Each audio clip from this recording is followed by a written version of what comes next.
이 70년대 굉장히 히트했던 소설이 있습니다. 난장이가 쏘아올린 작은 공.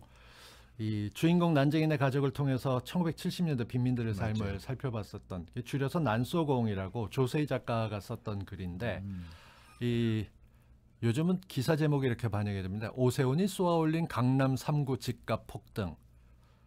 정말 갖다 붙였다는 것 말고는 뭐 특별하게 없는데 다른 어떤 것보다 오세훈이 쏘아올렸다라고 하는 거 강제로, 이게 그러니까 정말 힘든 주인공 가족들 통해서 도시빈민층 얘기를 했었다면 어울리지 않는 강남 3구 집값 폭등하는데 이것까지도 들썩이라는 얘기를 해가면서 맞아요. 얘기들이 나옵니다. 그러니까 강남구는 말할 것도 없고 강동구, 강북구, 종로, 양천구까지 1월 거래량을 넘어섰다 이래가면서 굉장히 대단한 것처럼 설명을 하고 있습니다. 이거 보게 맞아요. 되면 아, 오세훈이 부동산을 다시 캤나 보다 이렇게 생각할 수 있는데, 이거 진실, 거짓 여부부터 좀 따져봐야겠습니다. 어떻습니까? 일단 분위기는 분명히 나아진 건 맞아요. 떴는데 기레기님들이라고 그러죠. 네. 이분들이 완전히 기러기, 아까 이카루스의 뭐 날개지 말씀하셨는데 지금 겁 없이 막 기레기 기사가 막 나옵니다. 예를 들면 뭐 밥을 못 먹어요. 손님이 많아서. 아, 그것도 저희가 준비를 좀 해놨습니다. 뒤에. 그건 있어요. 근데 뭐 이런 식으로 또 신고가 이런 것만 쓰는데, 강남의 상황을 말씀드리면 하락 거래가 그래도 30-40%고 네, 그럼 이거 이상하잖아요. 이 좋은 장이라면 하락 거래가 없어야 되잖아요. 맞습니다. 거래가 그러면 있다는 거. 파시는 분들도 이게 가짜 펌핑이라는 걸 아는 거죠.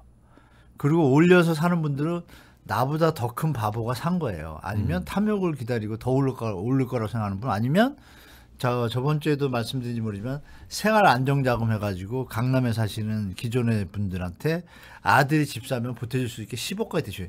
이런 수요가 지금 늘어나서 지금 하는 건데 그거를 갖다 일반화 시켰잖아요. 네. 전부처럼. 근데 아시는 바와 같이 서울 거래량이 그러면 폭등을 해야 되잖아요. 그러면 줄 서서 집 사야 되고, 그리고 그 기사도 나왔어요. 줄 서서 집 본다고. 이게 다 뻥이라고 표현해야 되나요? 다 정말 가짜의 뉴스입니다. 이 뉴스에서 나왔던 문장 하나가 전 되게 네. 거슬리는데요. 당분간 아파트 가격 하락은 기대하기 어렵다는 누가 것도 쓴 거예요? 대체적인 관측으로 꼽힌다. 지금 저 난장 오세훈이 쏘아올린 작은 공에 나오는 단정적인 기사죠. 가격이 안 떨어질 거다라고 얘기를 해놓은 건데, 이 얘기 진실입니까? 진실이 아니죠. 가격이 안 떨어지는데 왜 하락 거래가 나와요? 그러니까 거래가 조금 늘어난 건 사실이고, 근데 네, 그 거래는 여건을 좀 보면 늘어났어요. 금리를 조금 낮추거나 생활 안정자금을 변형해 갖고 가족들에게, 뒤로, 예, 자식들에게 물려주는 거를 편안하게 할 수 있게 좀 길을 터줬더니 네. 대기하던 수요가 나타난 것뿐이다. 예를 들면 이런 거죠. 잠실, 엘스 뭐 이쪽이 좀 일단 요새는 아이콘이 강남 3구라고 치면 서초구는 지금 하락 거래가 거의 40%예요. 네. 서초구 요새 뉴스 안 나오죠. 나오는데 어디예요? 송파구하고 강남구만 나와요. 네. 서초구 빠졌어요. 왜? 이상하죠. 서초구도 더 올라가야 되잖아요. 그렇죠. 서초구는 이미 꼭지 끊고 내려오고 있고, 엘스 같은 경우에도 예를 들어서 저번에도 그림 한번 보여드렸는데 하나는 3천이 오르고 하나는 뭐 2천이 내리고 이런 게 막 같이 있어요. 그리고 얼마 전에 28억 찍었다고 신고가를 얘기를 했어요. 잠실이. 특히 그 엘스 아파트가 그 26억 5천에 거래됐거든요. 다시 내려와서 27억을 갖다 고점으로 보고 있다가, 예전 전 고점이에요. 이게 28억 찍고, 이거 가짜 거래일 수 있죠. 실제 거래는 그러면 26억에 왜 팔죠? 그 충수도 봤어요. 비슷해요. 네. 그럼 이상하잖아요. 그렇죠. 이 기사는 써요, 안 써요? 이 기레기들이 안 써요. 이게 이제 문제죠. 지금 토지거래 허가고 이걸 왜 푼지도 보셔야 돼요. 왜 풀었을까요? 작년에 강남시가 많이 올랐잖아요. 내려가는 일이 없잖아요.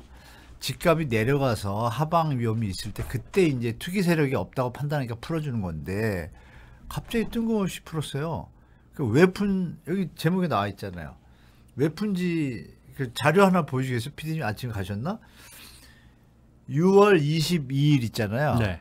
그러니까 1년마다 이렇게 연장돼요. 그래서 지정을 하면 연장되는 거고. 네. 일단 요거 기사 하나 보시고, 토지 허가제가 풀리니 마용성까지 불장 왔다, 이런 기사가 있습니다. 밥 먹을 시간도 없어요. 이게 아까 말씀하신 그 기사인 것 같은데, 매매 고객이 펑입니다, 늘었다. 펑.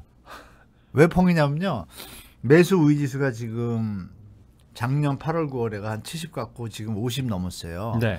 이 수치가 어쩌냐면 서울에 있는 공인중개사 중에 10% 정도는 손님이 많은 거예요. 네. 그리고 30에서 35%는 손님이 비슷한 거예요.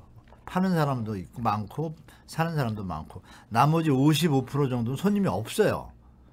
그러면 손님이 없는 집이 밥 먹을 시간이 없나요? 그러니까 저거는 신축 대단지에 딴 데보다 저평가됐거나 조금 뭐 이런 것들 한정된 건데 저거를 갖다가 다 그런 것처럼 가짜 기사를 만드는 거예요. 속으시면 안 됩니다. 네. 그 토지거래 허가 구역 재지정 공고했던 거 서울시가 네. 내었던 2024년 예. 이 자료 보게 되면 작년 6월에 토지거래 허가를 갖고 올해 6월 22일까지 지정을 해서 묶었던 건데 그렇죠. 이걸 풀어놓은 거죠. 맞아요. 결국 이렇게 풀어놨던 이유는 그때만 해도 뭐 여러 가지 문제 때문에 묶어놨었던 것을 이제 풀어서 내놨다. 그러면서 오세훈 시장이 강남에 있었던 뭐 청담동, 삼성동, 대치동 같은데 이런 데를 묶어놨다. 토지거래 허가 지역으로 지도에 나와 있는데요. 다음 슬라이드에 보게 되면 네. 거기에 그렇게 나와 있던 걸 보다 보면 오세훈 시장이 참 열심히 노력을 해서 뭔가 한 것 같다 하지만 저희가 보기에는 집값이 떨어져서 오세훈이 욕먹을 거를 어떻게든 거래량이 줄어들고 이제 고점 찍어서 하락한다라는 걸 막기 위해서 서둘러서 해제한 거다. 이렇게 보는 게 맞는 거죠. 당연하죠. 그리고 이번 기회에 그리고 결정적인 건 저희 뭐냐면 아까 그림에 보시면 6월 22일이잖아요. 네.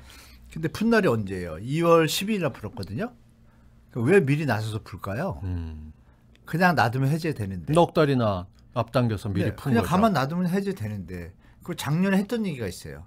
완전히 앞뒤가 안 맞아요. 이건 양두고 이게 어울리는 말인지 모르겠지만 전혀 앞뒤가 안 맞아요. 그때 했던 얘기랑 지금 하는 얘기랑. 그 시기도 별로 차이가 안 나는데 네. 불과 반년 만에 말을 뒤집어 가지고 뒤집었죠. 예, 완전히 뒤집어 갖고 네. 토지 허가를 진짜로 허가를 받아야만 거래할 수 있는 구역이었는데 이게 아닌 게 바뀌어 버린 걸로 풀어 버렸다. 풀었죠. 근데 왜 2월 10일날 풀었을까? 그것도 또 1월 달에 군부를 떼워요. 1월 달 왜 떼울까요? 윤석열 탄핵 이 분위기 넘어가니까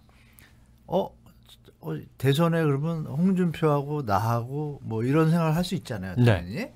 명태균권 본인은 그렇게 차지하고 그래도 생각하겠죠. 본인은 그러니까 자기를 업할 수 있는 게 뭔가 생각해 보니까 잠실 원래 자기 그 우호적인 그 강남 3구에 대해서 표집을 좀 세를 좀 모아야겠다고 판단했는지 갑자기 1월 10며칠 날 슬 운을 띄우고 2월 10일 날 해제를 합니다. 해제를 하면은 이 분위기를 또 기레기들이 같이 펌핑해 주잖아요. 지금 효과가 조금 있는 것 같잖아요. 그럼 이어져야 되는데 그러면 왜 이제 지금 했을까? 6월 달에 하면 대선이 끝나잖아요. 네. 그러니까 지금 해다야 대선에 나갈 때 이걸 또 자기 우호 세력들이 자기를 뭐 후원금도 내주고 이런 걸 다 생각한 거죠. 그러니까 이게 뭐냐면 국민을 생각하거나 부동산 시장의 안정, 서울시의 주거 안정을 생각하는 것이 아니고 오로지 자기 이익과 정치적 목적 때문에 하는 거예요.